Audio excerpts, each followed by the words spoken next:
bisa gitu ya, diajak temen untuk iyalah daripada di rumah gak ada kegiatan ngaji katanya, lumayan nambah-nambah ilmu. Akhirnya kita mencoba ngaji. Begitu ngaji sempet beli kaset MP3 itu yang judulnya masalah nikah.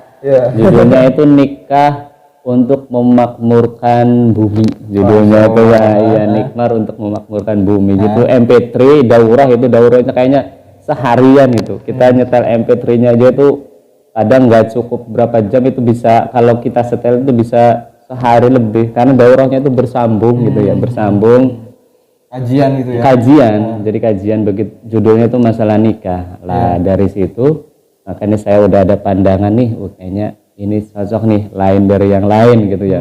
Kalau yang lain itu pakaiannya terbuka gitu kan ya, terbuka kepalanya, terbuka betisnya, bahkan ada yang terbuka lututnya gitu ya. Pas melihat ada salah satu ini, kayaknya kok ini mah pakai jubah gitu ya, pakai gamis gitu. Akhirnya ya kita ngomong sama orang tua boleh nggak gitu kan ya. Karena saya kalau nikah pada waktu itu saya ngeloncatin 3 itu, kakak saya, teteh saya, kakak saya, otomatis orang tua kan kakak ngirudurun ya saya. Itu gimana cara komunikasi? Iya, akhirnya daripada enggak kata saya, namanya ya mungkin senang, khawatir kata saya, khawatir nanti pergaulannya enggak bagus. Kakak sampaikan itu ke orang tua gitu ya? Iya, langsung orang tua lah. Orang tua laki-laki mendukung, ya wis daripada kayak wong-wong kan ya bu. Iya. akhirnya ya wis gitu kan ya. Ya udah nanti didatengin lah ke rumah perempuan itu, didatengin ngobrol. Akhirnya ada kunjungan balik. Ya wis gitu kan ya, dijadwalkan. Ya udah ini pas nikah itu tanggal 17 Agustus. Bulan kelahiran saya tuh. Oh gitu. Rencana insya Allah di Agustus juga. Iya. Jadi kebetulan saya tuh punya saudara di KUA ya. Begitu ngobrol-ngobrol gitu kan ya. Masih sekarang di KUA? Sekarang udah nggak ada. Kontak. Iya, udah nggak ada sekarang, udah nggak ada di KUA gitu ya. 17 Agustus bisa nggak teh gitu ya.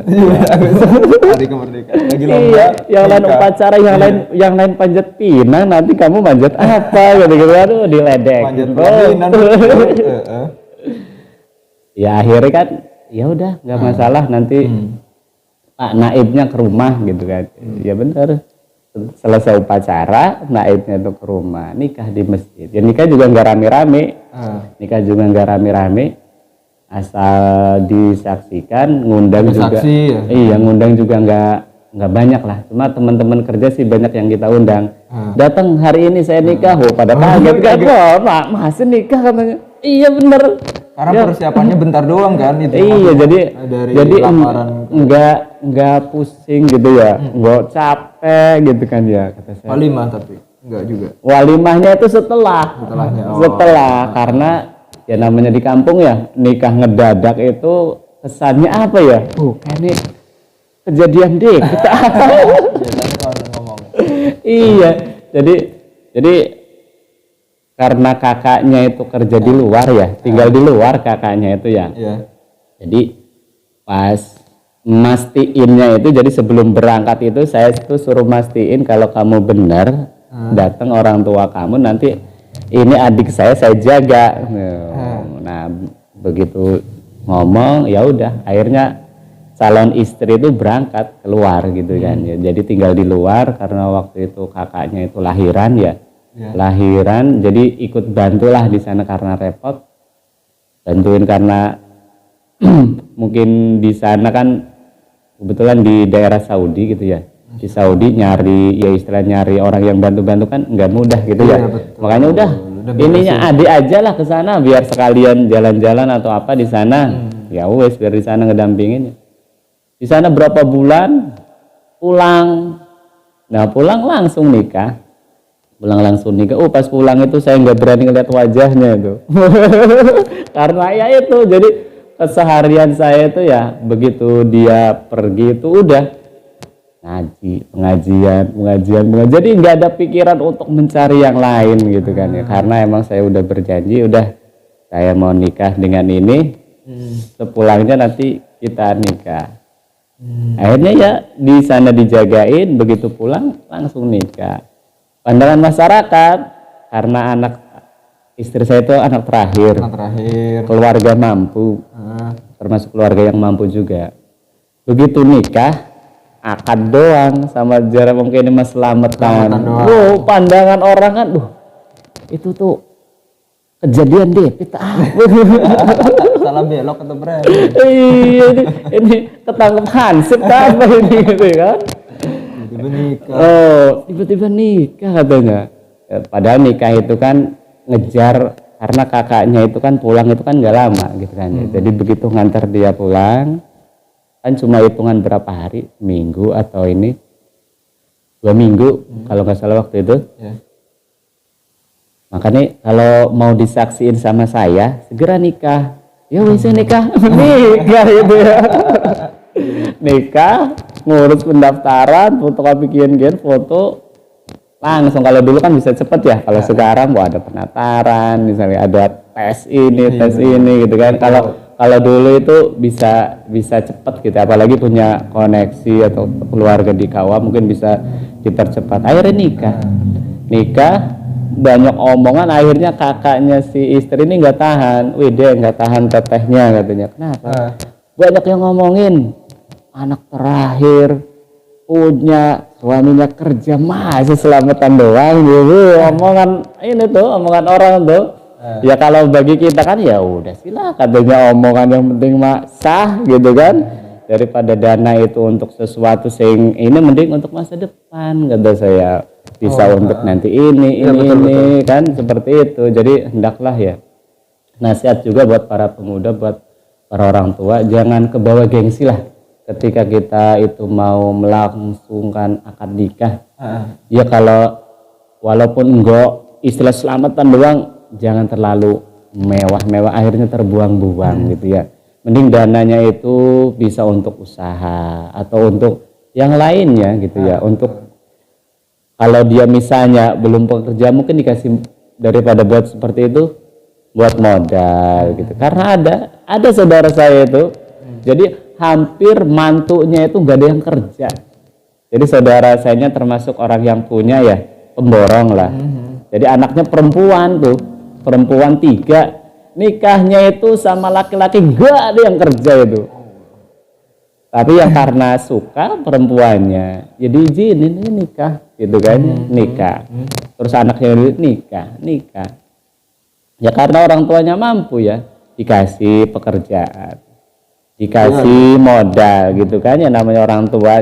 Jadi ya hendaklah ya, nasihat buat para pemuda juga ya, kalau udah siap gitu ya, ngomonglah baik-baik gitu ya, ngomong baik. Tak antar tahu. Tak dampingin Jadi kita mikir itu doang kan, karena penghasilannya belum tetap gitu. Karena maksudnya masih freelance juga gitu. Jadi kayak belum kebayang aja sih, padahal sebetulnya kan nggak kayak gitu juga bisa sebetulnya. Cuman kan keyakinan kita aja gitu. Jadi kita itu harus yakin bahwa rezeki itu Allah yang ngatur ya. Jangan beranggapan ketika kita nikah kita itu 100% rezeki kita untuk nafkah istri itu keringat saya semua, enggak gitu ya. Enggak harus seperti itu gitu, enggak harus seperti itu. Kita harus yakin bahwa Allah yang ngatur. Ketika engkau memberi nafkah kepada istri, sebetulnya itu rezeki istri yang diberikan melalui kita gitu ya. Jangan beranggapan itu saya itu. Jangan sampai seperti itu, karena kita harus meyakini nih yang memberi rezeki itu Allah. Jadi ketika seorang itu dilahirkan gitu, itu udah disiapkan semuanya, rezekinya, sakitnya, meninggalnya gitu ya, itu udah disiapkan semuanya. Jadi jangan terlalu pikirnya gini akhirnya nggak nikah. Mending kalau dia orang yang soleh, tapi jarang sih orang yang soleh nggak menikah, itu jarang. Jarang. Sekarang tuh kita temukan orang-orang yang nikah muda itu insya Allah semuanya pada soleh. Amin gitu. Karena ya. kan ya gimana nggak soleh, keyakinan dia udah tinggi terhadap Iya gitu. tersebut kan. Iya, kita harus yakin gitu ya. Yakin gitu, ketika engkau menikah Allah akan memberikan kekayaan. Benar, lagi belum nikah mah Kang Wahyu punya gelas gak di rumah? Punya. Dapat beli sendiri? Enggak. Nah iya kan. Enggak punya gelas. Nah coba nikah punya gelas sendiri, los ge. Itu Allah memberikan kekayaan. Jadi kalau belum nikah mah gak punya apa-apa kebanyakan. Tapi kalau udah nikah punya piring lah, punya penggorengan, itu insya Allah pasti punya itu. Nah Allah yang memberi rezeki, entah jalannya dari mana. Nih ada kisah ya. Ya daripada ngomongin orang, ngomongin saya aja lah gitu ya. Iyalah. Jadi saya itu kan anak saya itu 6 lah. Tahun kemarin itu tahun ajaran baru ya, tempat kerja lagi goncang lah gitu kan ya. Anak mau sekolah, kalau mau mikir matematika itu nggak akan bisa. Anak saya harus masuk pondok, biayanya berdua itu 36 juta. Kata saya tabungan dari mana gitu kan ya, untuk bulanan aja nih ya insya Allah cukup sih gitu kan, insya Allah cukup. Tapi untuk uang senilai segitu tuh 36 juta dari mana gitu kan. Ya kita jalani aja gitu. Pas harinya atau pas waktunya anak itu lulus, yang SMP lulus, yang SD lulus, mau kemana nih? Yang SD saya masukin ke sekolah tahfiz, tingkat SMP ya. Saya minjem uang tuh dari seseorang, minjem uang 6 juta kata saya buat masuk sekolah. Iya sih kan, alhamdulillah dimudahkan gitu kan ya. Saya bayar langsung lunas kata saya tuh biaya pendaftaran 6 juta. Kalau yang satunya belum, karena yang satunya itu antara lanjut di tempat lama atau pindah gitu kan ya. Ya 6 juta nih. 6 juta udah masuk nih. Nah beberapa minggu kemudian ada yang menanyakan gitu kan, itu sekarang mau lanjut kemana? Tahfiz kata saya itu. Oh nggak di sana aja katanya. Udahlah udah daftar, udah di sana aja, gampang nanti saya yang bayar.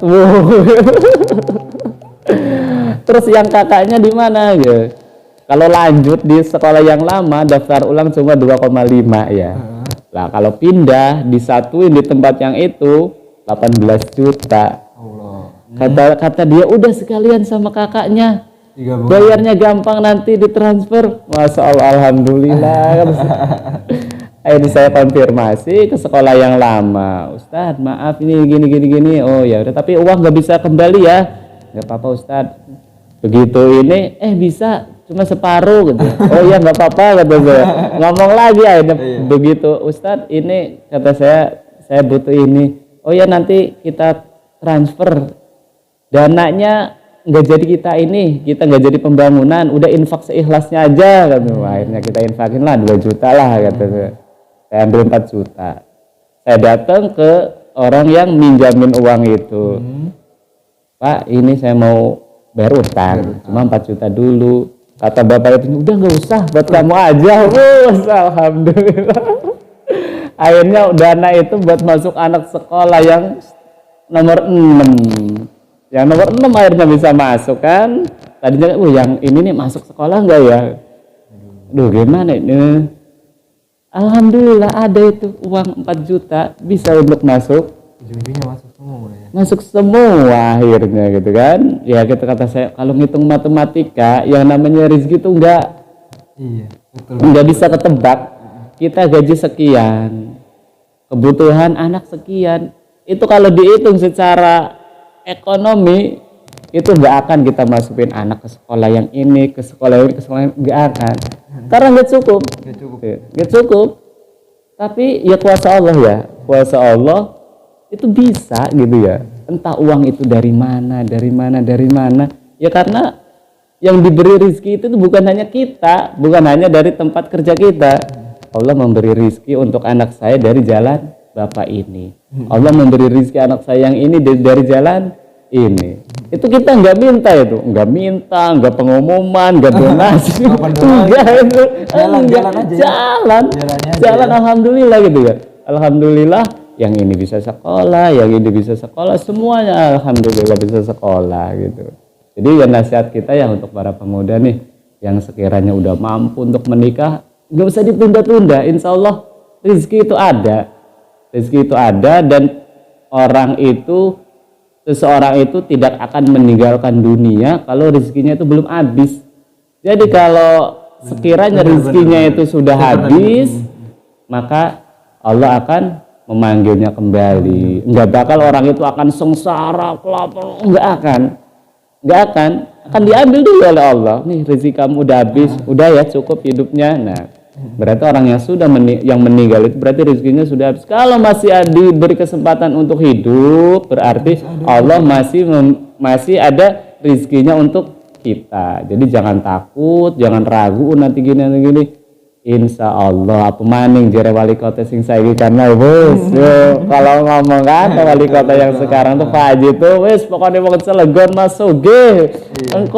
Engko tahun pir mau Cilegon Mas Soge kabeh. Jadi emang kita itu harus meyakini ya. Jadi orang Islam itu semakin mendatangi hari akhir itu akan semakin diberi kekayaan. Sampai ada yang sulit untuk sedekah. Mau sedekah sulit karena udah pada kaya. Makanya jangan takut punya anak banyak, jangan takut punya istri, karena generasi sekarang ini generasinya insya Allah akan semakin maju dan kehidupannya akan semakin tinggi dibandingkan orang tua kita dulu. Sok tanya orang tua. Nah, bapak saya umurnya sekitar 80-an lah. Ngalamin zaman Jepang. Ya ngobrol makan bengen maya aja. Mangan kun sekul jagung je, terus parudan kelapa jergo itu dulu lah. Sekarang mama pizza mo je, wah iya enak je. Lah begitu didatangkan makanan lama gitu ya, pengen mah enak, ini saya mau enak, lah bawa wakas yang baru barangnya mah. Iya, jadi orang-orang dulu pun sekarang sudah mulai menikmati. Pengen anaknya dua mobil, saya dengan bapak di mobil, anaknya dua mobil. Lah cita-cita wali kota kan kemarin waktu di pelantikan itu seperti itu. Lamun bapaknya ojek aja sampai anaknya jadi tukang ojek, maju. Ya emang itu sunnah. Emang sunnah seperti itu. Jadi jarang ya generasi sekarang itu bapaknya petani, anaknya petani jarang. Cenderung anaknya itu lebih maju. Bahkan dikabarkan oleh Rasulullah ada anak yang mentuankan bapaknya, jadi tidak akan datang hari kiamat sebelum anak jadi tuan. Maksudnya anaknya soge kabeh, anaknya pada soge-soge, wong tuannya emang ketinggalan gitu kan ya, wong tuannya ketinggalan. Maka sebagian ane sing menghormati, memuliakan wong tuannya, ane sebagian sing menjadikan wong tuannya ya kena bantu-bantu ning omah. Terkadang ada itu. Kita nasihati juga nih untuk Kang Wahyu ya, ketika engkau memiliki istri terus kemudian memiliki anak gitu ya. Jangan sampai orang tua itu dibebani dengan anak. Kadang bapaknya megawe, ibunya megawe nitip aja. Lah sebagai orang tua arep orang nerima wong putu gitu ya. Jadi seharusnya yang paham itu kita gitu kan ya. Yang paham itu kita udah tua, udah ngurusin kita sejak kecil. Begitu di masa tua itu putu aja. Aduh, itu sebaiknya jangan seperti itu. Jadi ketika engkau memiliki istri dan memiliki anak, apabila ada kelebihan rezeki, mungkin engkau bisa menitipkan di tempat TPA misalnya, tempat penitipan anak gitu ya. Lah atau kalau sekiranya belum ya istilahnya jangan sampai membebankan orang tua. Nitip ya. Nitip ya. Lamun nitip Arab istilahnya Arab ya belanja ya wajar lah. Lah ini mah tiap hari bapaknya kerja, ibunya kerja gitu ya. Anaknya akhirnya karo mertua atau sama orang tua kasihan mereka. Kasihan mereka itu sudah seharusnya kita muliakan, kita ringankan. Udah seharusnya nggak harus bekerja, udah sih ya. Udah istirahat ya, gitu. Udah istirahat aja, udah istilahnya banyak ibadah lah apa sih bisa dilakuin, misalnya ngaji lah, sholat sunnah lah, wis daripada masih ngurusi semengkenan kini, wis mendingan lebih anu deh lah. Jadi seperti itu Kang Wahyu ya. Jadi kita berpesan kepada ya semua pemuda ya, mungkin karena pemuda juga udah banyak yang menikah ya. Tapi kalau nggak tahu sih kalau di sini ya. Jadi kan saya tuh di sini baru Kang hitungannya Kang. 4 tahun saya kuliah tuh kemarin tuh itu akhirnya di Serang. Tinggal di sana gitu kan ya. Tinggalnya pindah-pindah tempatnya gitu. Dari semester 1 pindah, semester 2 pindah, 3 sampai seterusnya sampai semester 8 lulus baru pindah ke sini. Tadinya mau lanjut di Serang lagi kan. Ternyata di sini mungkin alhamdulillah dibutuhkan. Iya, dibutuhkan ya. Karena akhirnya udah balik ke sini. Udah rindu di sana. Rindu lingkaran diskusinya itu tuh Kang. Oh gitu. Yang di sini tuh belum saya temukan Kang. Bukan ada seseorang. Itu pasti salah satunya. Tapi memang yang saya rindukan di sana itu ya tadi circle diskusi tentang kayak gini gitu kan ya. Kayak kakak kayak gini mudah didapatkan. Kalau di sini ya Allah sulit banget. Mungkin karena saya belum eksplor atau yang lain. Cuman dari gambaran umumnya aja belum nampak gitu tuh. Kalau banyak orang pulang kerja udah istirahat gitu. Terus malam berangkat kemana gitu kayak gitu kan. Bahkan di sini aja ya belum. Jadi ya bersyukur aja sih dapat teman ngobrol Kang Ade. Ke depan saya juga akan sering-sering kalau gini kan enak, nanti saya bisa main ke rumah Kang. Dekat kan rumahnya ya. Berarti deket ya. Berapa menit sih dari sini? Dekat stasiun, stasiun. Keren tahu. Ya dekat stasiun. Jadi dari stasiun itu naik ke atas ada gang, jadi mungkin ada lorong gitu ya. Masuk udah di situ. Cari aja rumah yang paling nggak bagus gitu ya. Iya. Karena depannya tuh tingkat, terus sampingnya bermobil lah rumah kita. Tanggal tuh. Iya, rumah kita mau tapi masjidnya ya Allah, masjid iya, alhamdulillah. Tapi boleh dikunjungi rumahnya? Hah? Rumahnya boleh dikunjungi? Insya Allah boleh menerima. Nanti bisa kalau nggak ada kursinya bisa lesehan gelar. Ada Buddha. Iya gitu ya. Jadi ya kita diberi rezeki seperti ya kita syukuri aja lah. Kita bersyukur. Kosong kapan ya? Kan kerja terus. Karena saya saya tuh kebetulan kerjanya non shift gitu ya. Kerja non shift pagi terus gitu ya. Kerja pagi terus. Sore ada. Jadi pagi tuh sepi tuh. Lagi sepi karena istri juga ada aktivitas. Jadi istri itu ngajar tahfiz. Ngajar tahfiz di sekolah gitu ya. Anak-anak juga nggak ada gitu ya. Jadi kosong gitu ya. Jadi kosong. Saya juga aktivitas dari pagi sampai jam 4 kosong main. Jadi kalau mau main ya paling sore. Malam boleh. Malam mah ada ini apa? Tinggal kalau lewat ini mah ada martabak hoki loh. Yang di pagi. Jarangan loh. Nanti mau titip-titip bikin bahan binan untuk martabaknya gua apa ya? Iya, kan gampang ya kan bisa tinggal dikirim doang saya mah gampang ya. Gampang saya. Iya ngobrol. Tapi wis langsung sering merono enggak ada sih. Enggak ada sih, jarang. Memang anak-anak muda tuh sekarang harus kayak gitu kan. Butuh teman itu sebetulnya, butuh teman diskusi, butuh orang yang menasihati itu. Biar nggak terombang-ambing. Lah ya mungkin bisa ini juga sih, bisa gabung ke kajian-kajian gitu ya, kalau emang luang gitu ya, bisa menghadiri majelis ilmu karena ya mumpung masih luang gitu ya, dibandingin nanti udah punya anak nanti rada sibuk akhirnya menuntut ilmu nih ketinggalan gitu kan ya, mumpung masih sendiri. Jadi yang namanya kata tadi pagi itu saya Zoom meeting itu ya sama sama bagian kesiswaan itu. Kata beliau sesungguhnya peluangan waktu itu peluang syaitan katanya. Iya, jadi longgarnya waktu itu peluang syaitan katanya. Ya itu.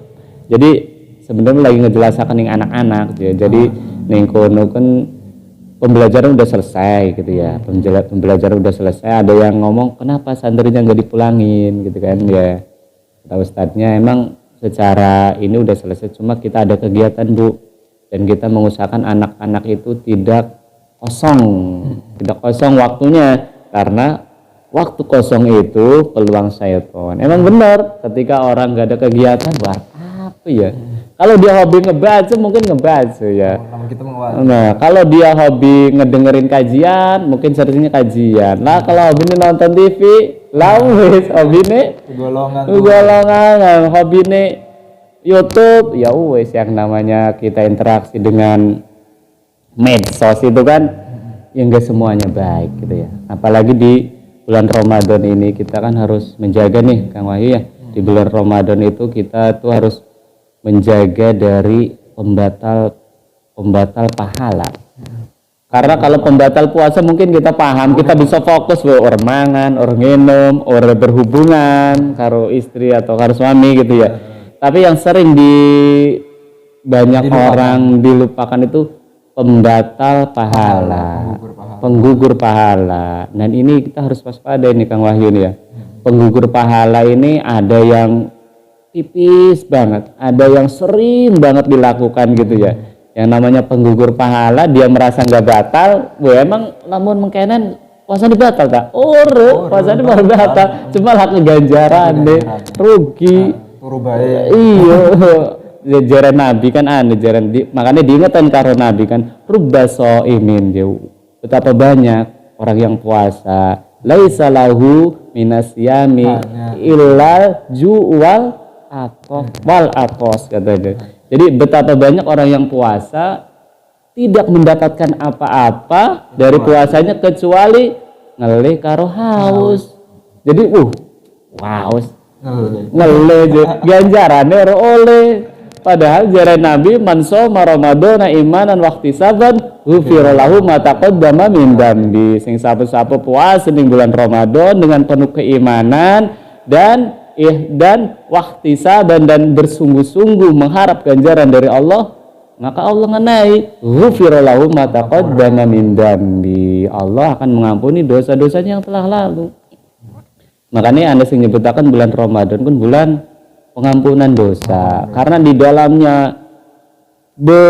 dalamnya itu banyak amalan-amalan yang dengan kita melakukan amalan tersebut dosa-dosa kita akan dihapuskan. Di antaranya tadi man shoma ramadhana imanan wahtisaban ghufira lahu ma taqaddama min dambi. Terus maning mangqama ramadhana imanan wahtisaban ghufira lahu ma taqaddama min dambi. Sing sape-sape salat tarawih ing bulan Ramadan dengan penuh iman wahtisaban ghufira lahu ma taqaddama min dambi. Jadi wakai amalan-amalan untuk menghapuskan puasa, menghapuskan dosa-dosa gitu. Cuma Nabi kayak ngingetaken maning rubba so'imin, betapa banyak manusia yang berpuasa oleh apa-apa illa ju'wal kecuali lapar dan dahaga ngelih. Rugi kanan ya. Rugi. Iya, tapi aja ngelakukan mendingan mangan lah aja makan. Padahal arane pasane batal ya. Kan mah ganjaran, ini kita berbicara ganjaran karena kita beribadah itu kan mengharap ganjaran ya.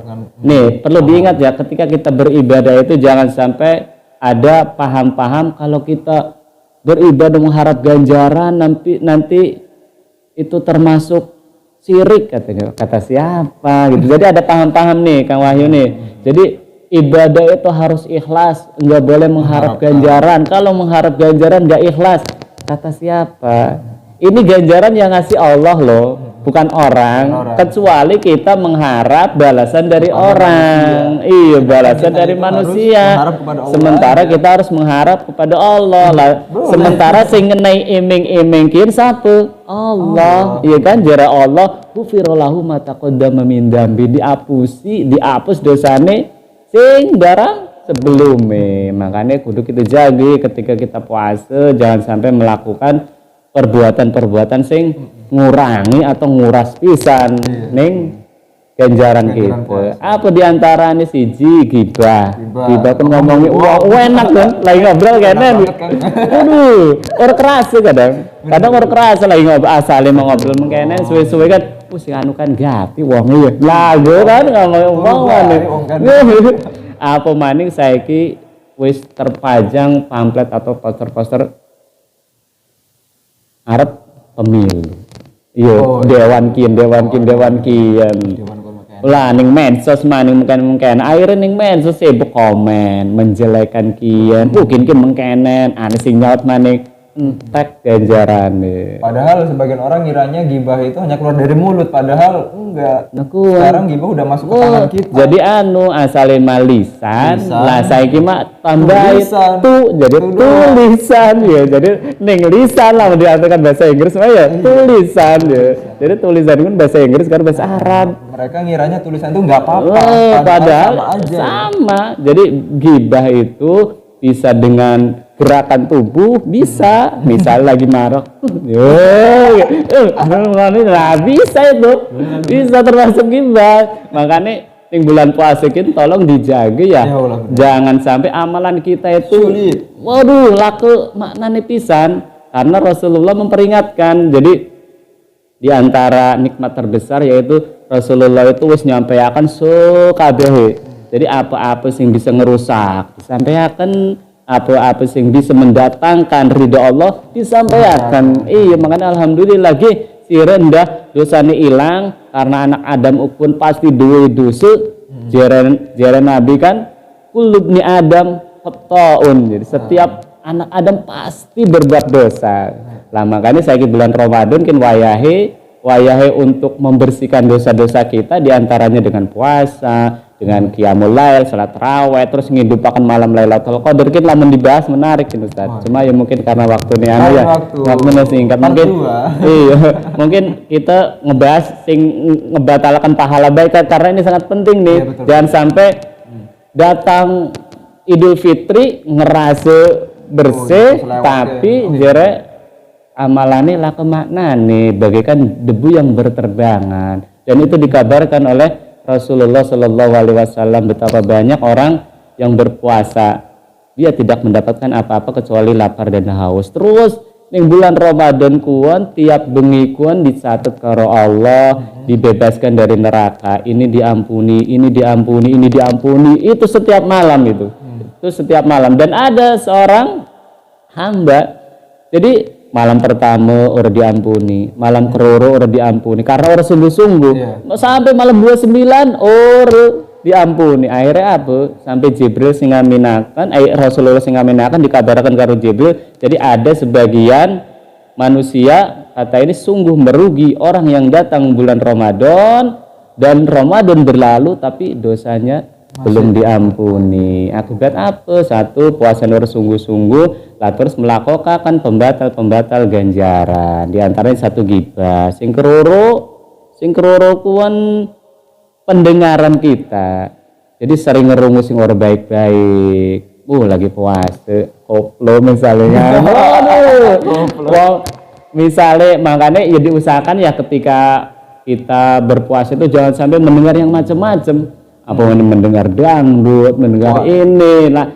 Misalnya kita mau bukber nih, kita begitu masuk tempat, waduh lagu ini cukup tingkir gitu, asal zikir gitu ya, astagfirullah. Misalnya kan ya karena memperbanyak zikir begitu cukup tingkir, akhirnya terbawa zikir kita hilang, akhirnya ikut irama, manggut akhirnya kan, lah itu bisa merusak pahala.